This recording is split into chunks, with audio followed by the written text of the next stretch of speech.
Hello guys, this is Revenue Ride and my name is Hans. So for today's video, tuturuan ko kayo guys kung paano kayo kikita as a student or tambay. So ayan guys, kahit student kayo, passive income to guys ha, kahit natutulog kayo. So passive income. Okay, and also guys, ang pinakatanong nyo is syempre is free lang ito. And syempre ang next nyong tanong, safe po ito, hindi to scam or wala kayong kailangan dito, hindi makukuha yung mga personal information nyo. So ang mga kailangan nyo lang dito guys is Wi-Fi. Second guys is laptop or PC. And also guys, ang kailangan nyo rin syempre dito is yung tuloy-tuloy na Wi-Fi. So ito lang dalawa yung talagang kailangan nyo. Pero ituturo natin sa inyo kung ano yung mga additional na dapat nyong malaman. So kailangan guys may bank account kayo or PayPal. Kasi ayun yung magiging way nyo para makapag-withdraw. So wala dito guys na GCash. So since medyo GCash talaga to sa Pilipinas pero wala po ditong GCash kasi international po ito. So ituturo na natin yan sa inyo guys. So diretso na agad tayo doon sa site. So guys, eto na yung site. Kung mapapansin nyo, meron tayong proof of payout muna dito. $17 na yung kinita ko sa kanila. So ayan, nag-redeem ako dito guys ng Steam na laro. Sa mga di nakakalam laro ito, $2.20. Eto naman Steam na gift card na $5 sa global activation. So ayan, nilagyan natin ng laman yung ating Steam. So ito guys yung mga na-redeem natin. So kung mapapansin nyo yung date, medyo matagal siya kasi hindi ko siya masyadong ginagamit. So pakita na natin sa inyo guys, ito yung salad.com. Ito guys yung application. So kanina kasi in-install ko to, tapos dinownload ko para sana sa tutorial. Kaso nga lang hindi pala gumagana yung mic doon sa una kong recording. So ito guys, kung mapapansin nyo, ayan, salad is chopping na siya guys. Ayan, tuloy-tuloy yan. So ang ginagawa ko kasi dyan kapag naglalaro ako or may mga kailangan akong gawin, ang ginagawa ko, kiniklik ko tong arrow na yan. Tapos ang ginagawa ko, pinopost ko yung salad, which is yun yung mali ko rin.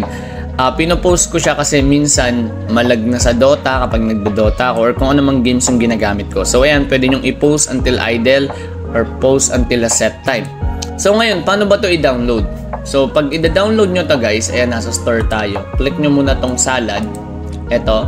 Kapag napunta kayo sa salad.com and kung gusto nyo ma-direct dito sa kanilang site, click nyo lang yung link sa ating description box below or sa pinned comment. So hindi pa pala ako pwede guys sa pinned comment kasi nga guys, bago pa lang yung YouTube channel natin.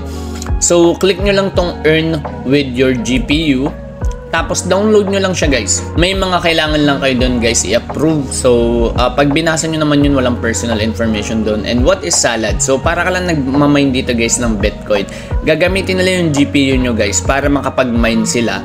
And syempre guys, kayo yung nagmamine, ang mangyayari nun guys, may percentage kayo, which is ayun yung way nyo kung paano kayo makakapag-cash out. Ayan.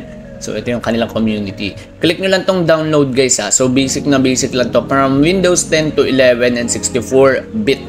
So ngayon, ano ba yung pwede nyong i-claim dito? Click nyo lang tong store. So basic nga lang siya guys, katulad ng sinabi ko, kung open nyo lang yung laptop nyo or PC nyo, tapos hayaan nyo na lang siya guys na mag-chop. Ayun, tuloy-tuloy na kayo kikita dito. Ako ang kinikita ko dito nasa 2,000 per month kung i-serious ko siya guys. Kaso hindi kaya kasi nga guys, ginagamit natin tong PC na to kapag mag-e-edit tayo and also kapag maglalaro. So itong PC na to maraming pinaggagamitan kaya hindi natin siya masyadong ma-focus. So ito pwede nyong i-claim tong laro na to, which is Gladiator Guild Manager. Ayan, marami tayo dito. And also meron tayong PayPal.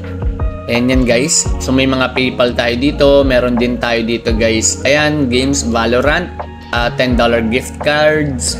And also meron tayo dito mga bank accounts. So sa bank accounts guys, ayan, pwede itong Visa na $5. Ayan, so click nyo lang to guys. Pwede nyo pang ma-check yan. Ito may $5 pa dito, digital. Ito may Steam, may Amazon gift card. So katulad ng sinabi ko guys, ano to guys, international. So ganun lang ka-basic guys meron dito.